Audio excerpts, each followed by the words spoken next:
Украинский танкист позвонил начальству российского танкового завода с жалобой на поломку трофейного танка Т-72. И представляете, ему помогли. Командир бронегруппы 2-го батальона 54-й отдельно механизированной бригады ВСУ лично поговорил с руководством Уралвагонзавода, рассказал о плохом техническом состоянии и проблемах с эксплуатацией танка Т-72, который Украина захватила в качестве трофеев. Видеозапись этого разговора стала вирусной в сети. Ее опубликовал, в частности, экс-советник министра внутренних дел Антон Геращенко. На горячей линии танкиста связали с одним из конструкторов, который помог решить эти проблемы. Российские инженеры посчитали, что неисправности могли быть связаны с производственным процессом. Боец ВСУ жаловался на утечку масла, неработающие компрессоры и неисправный электрический механизм поворота башни.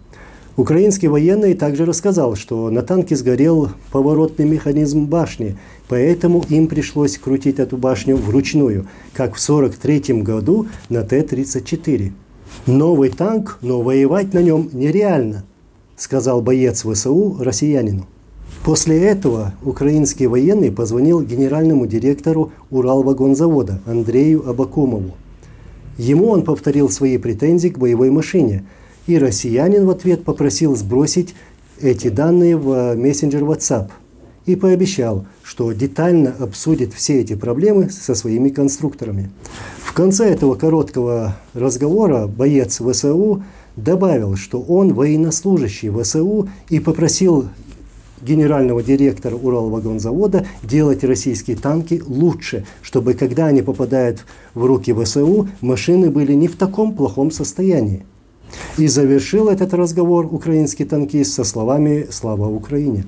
Передайте, пожалуйста, ихним руководителям, что вооруженные силы Украины очень сложно потом эксплуатируют эту технику. Делайте ее лучше, пожалуйста. Можете передать эту информацию? Хорошо. Спасибо большое. Давайте, слава Украине. Да, всегда, пожалуйста. Героям слава, надо говорить. Добин. А теперь танковые истории чеченцев. Как вы знаете, у нас не было в то время мобильной связи.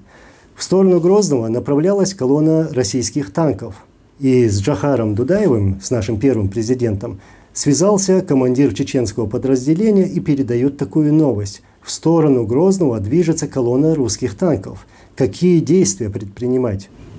На этот вопрос Джохар ответил коротко. Встретить их с 2 нашими танками. У чеченцев были танки, но старье, которое было оставлено советскими войсками, когда они покидали территорию ЧССР.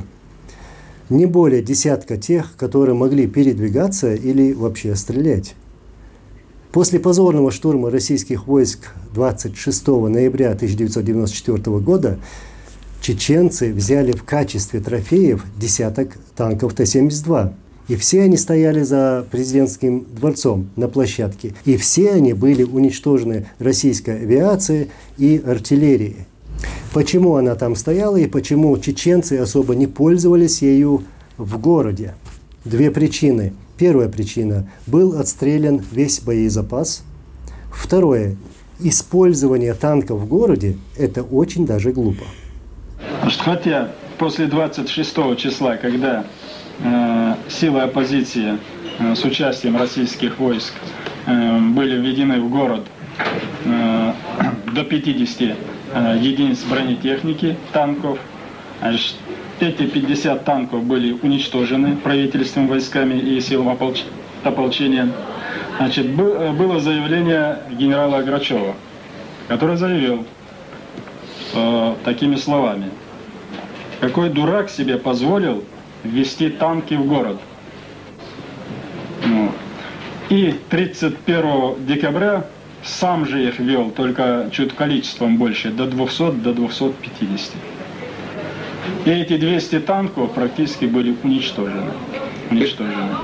Во время Первой русско-чеченской войны в президентском дворце находился ЦКП, Центральный командный пункт, где был расположен главный штаб Вооруженных сил Чеченской Республики Ичкерия, а начальником главного штаба тогда являлся Аслан Масхадов. Чеченские связисты, которые находились в ЦКП, смогли узнать радиопозывные российских оккупантов, а также определить по местности, где они находятся.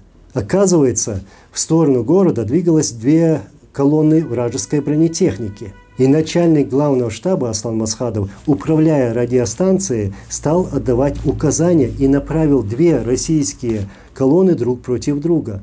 Одной колонне Асланом Масхадовым было передано такое сообщение. Есть информация, что к вам движется колонна чеченских боевиков. Он же отдал приказ на открытие огня. 2 колонны российских оккупантов обстреливали друг друга несколько часов, пока они не наладили радиосвязь.